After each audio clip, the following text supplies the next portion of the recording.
Welcome to AEA's Advanced Skills Series. Our video training is dedicated to helping you review your KSAs, or Knowledge, Skills, and Abilities.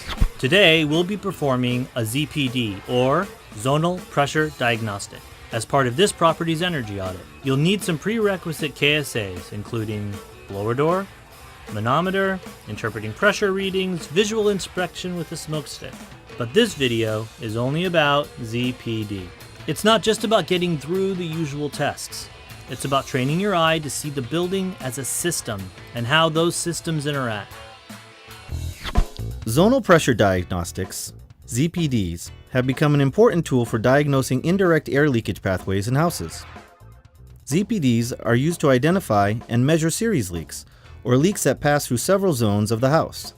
ZPDs measure the pressure difference between the living space and the bordering zone, such as an attic or basement, and between the bordering zone and the outdoors. There's a lot of training materials on the basics. This is a step up. We're going to move fast, but that's the great thing about video. You can watch this as many times as you'd like.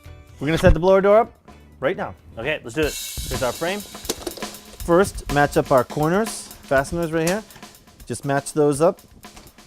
We want to make sure that they all face the same direction. Now we're going to size the door to the frame. We're going to put it right down here. Go up with it first.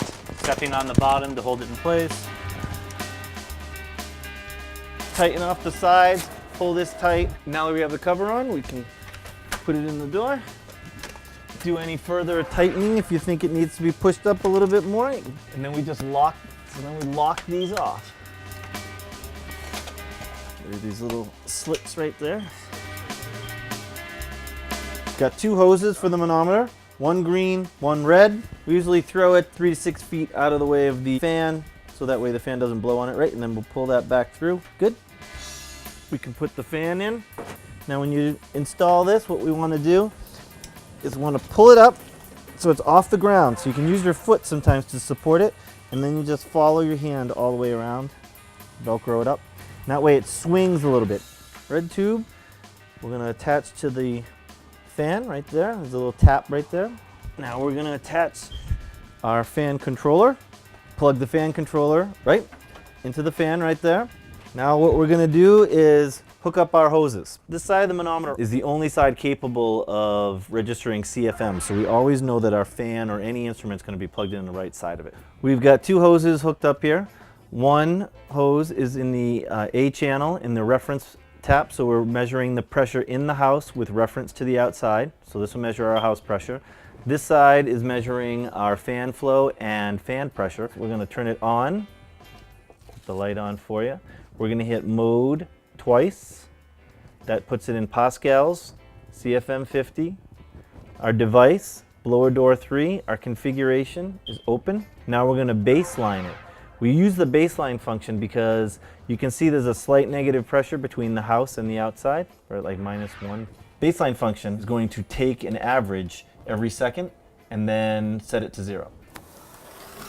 Okay, so I just walked all over the house, shut all the windows, all the doors. I just shut off the combustion appliances. I looked for mold, mildew, asbestos, didn't see anything like that, and I removed any tchotchkes from the windows, so if the curtains move, they don't smash their most precious porcelain pony and right. What about fireplace flues? Fireplace flue, you want to leave it how it is. If they leave the damper open all the time, then you want to test the house as is, and then you could make a recommendation like, you know, you really should keep this closed unless you're using the fireplace. Okay. Now we're going to crank up the fan and hopefully get the house to depressurize to -50 pascals. Really sucking the air out of the house. Yeah, you can see how we're depressurizing it, and this is starting to come in. -35. First thing you do when you can't get the house to depressurize by any more than, if you can't get it to 50, is you go back around, make sure none of the windows were missed, none of the doors flew open, anything like that. What are the numbers we're looking at? We're almost at 8,000 CFM 50. Right. So that means there's still a pretty big air exchange. Yeah, it should be about 3,500. So we're more than twice what it should be. But at the end of the day, there's a lot of air getting pulled into this house. Right, so what we're going to do after this is we're going to go room to room to room and see where the leaks are coming from. All right, now we're going to do room to room pressure diagnostics for this bedroom. So we're going to close the door, leave the probe, and we've got, oh, we're pretty close at 5, so I'm going to go in and check it out. 5 or more, and we're going to go check it out. Closet door? We have a closet door, so we're going to test this zone. See if the leaks were coming from here. So there's some leaks coming from there. You know, when I come in here and look, this is very common. What I see is I have all the plumbing penetrations open. So that's a pipe chase coming from the basement. And so if the basement is an unconditioned space and you're pulling air from that area right up into the closet, right up into the bedroom. Leak. Leak. So next room. Next room. 3.5. Right.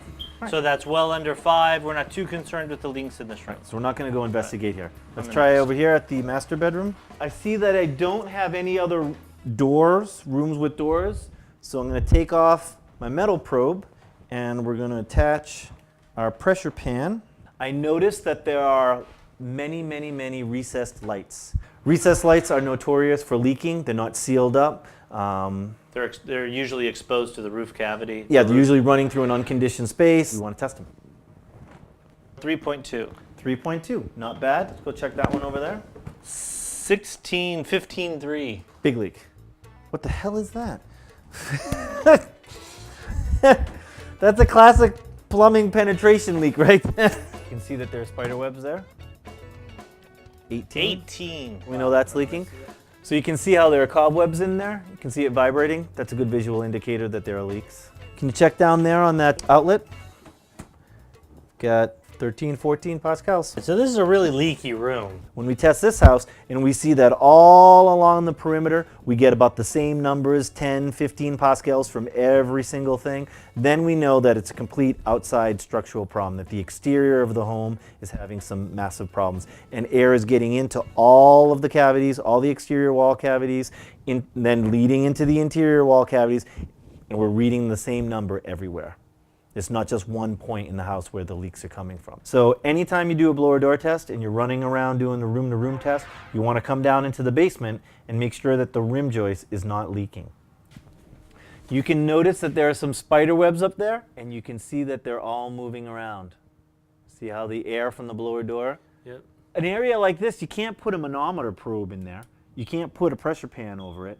So yeah, you're either looking for cobwebs moving around, fiberglass, sometimes will move around, or a smoke stick. We have a heating duct running into a cantilever, a bay window, and it's not sealed up. You can see up there, it's all open. And if I put the smoke stick, see that? See how the air is being brought in by the blower door? Oh yeah. So this is definitely a leaky place. And we have Spider webs. our old friend spider web. You're trying to figure out, well, how many CFM am I going to remove when I do work in those rooms? The matching method can help you do that. The matching method is a more advanced method of estimating leakage area. This test allows the auditor to quantify specific reductions in CFM 50 that can be achieved with air sealing efforts. We're going to do our room-to-room pressure. We're going to get 14. 14, 15 pascals, right? First thing we do is we say initial house to the zone we're testing, and we got, let's say 15. First thing you do is go up to this first curving line, right to there, and you make a left, and it brings you to about just over -5. That means that I'm going to open this door just enough until my manometer reads about 6 pascals. See how it says 6 now? I got about 2 inches, right? I usually multiply it by 100, because I say that the height of this door and then the height along these, the top and bottom, is probably about 100 inches.